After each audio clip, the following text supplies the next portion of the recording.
The schools may be gone, but the legends live forever. Welcome to the Final Jumpshot Podcast.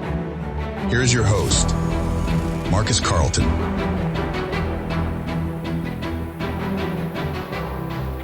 Well, welcome in, everyone, to a sneak preview of the Final Jumpshot Podcast.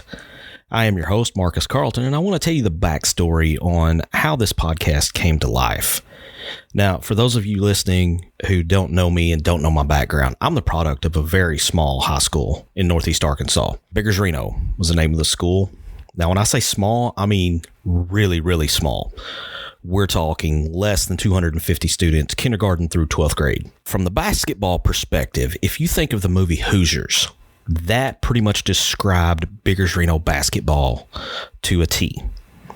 The Buffaloes might have been a small school, but there was a long-standing legacy of great basketball, and it was known statewide. Now, after the 2005-2006 school year, Biggers Reno was consolidated into a neighboring district. The Buffaloes roamed no more, and honestly, a piece of me died when those doors closed for the final time at the school. So this is where my inspiration begins. As schools around the state similar to Biggers Reno started to slowly disappear, so did the stories about the legends of the hardwood, whose names were well known all around these small communities. For myself and Biggers Reno, you could mention names like Morrow, Haygood, Hovis, and Eddington. And most everyone not only knew who you were talking about, but most likely they could remember what number each player wore when they suited up. I spent many years from my 20s well into my 40s covering high school sports. And I noticed one thing.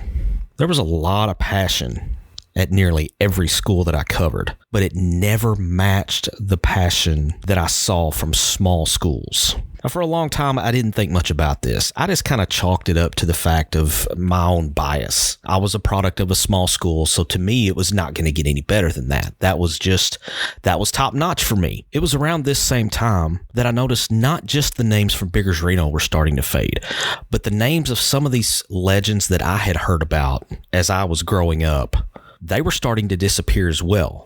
Unless I was talking to someone who was also a product of a small school or someone that was just an absolute high school hoops junkie, I would bring up names like Coach Herschel Bryant from Black Rock, and I would get these blank stares back at me like, who is that?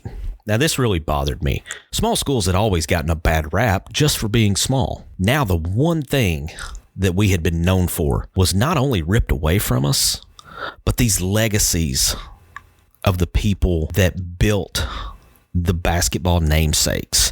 They were being forgotten as well. I started thinking about all of these legendary names, and then I started thinking about all the contacts I had made in different corners of the state over the years as I was covering high school basketball and high school sports in general. So I started reaching out to different people in different corners of the state. From different size schools, people that I knew that had been involved with schools from the size as small as Mammoth Spring to as large as West Memphis and Jonesboro.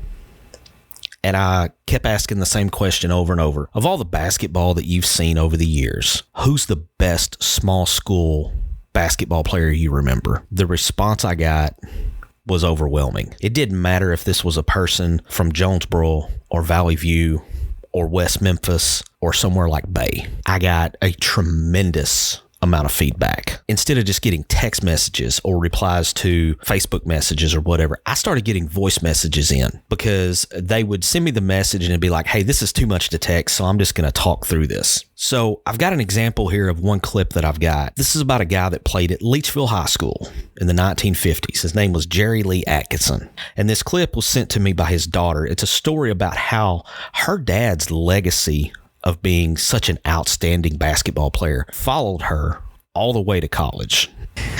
When I went to college back in '88, I took bowling as PE.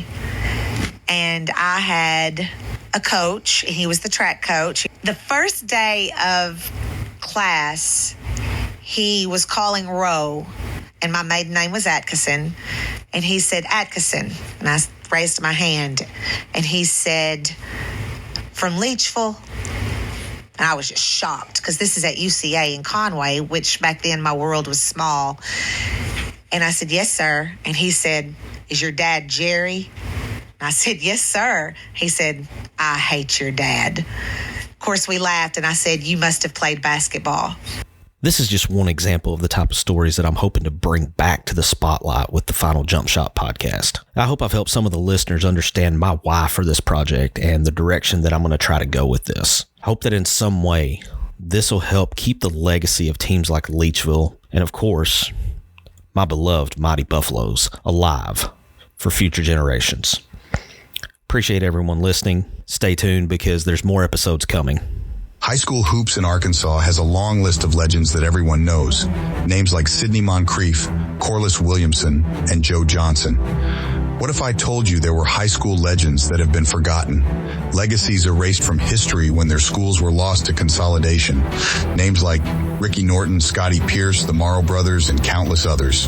For years, I've tried to figure out a way to keep these legends in their schools from fading away and becoming nothing more than just a name in a historical book. I wanted the younger generations to hear about the untold stories and forgotten accomplishments from these legends of the small schools around the state of Arkansas. Schools that barely got their scores in the newspaper and only got mentioned on local sportscasts if they happened to win a state championship.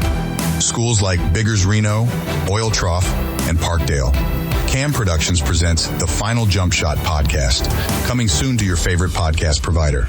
You've been listening to the Final Jump Shot, a Cam Productions podcast. Subscribe to the Final Jump Shot to ensure you never miss an episode.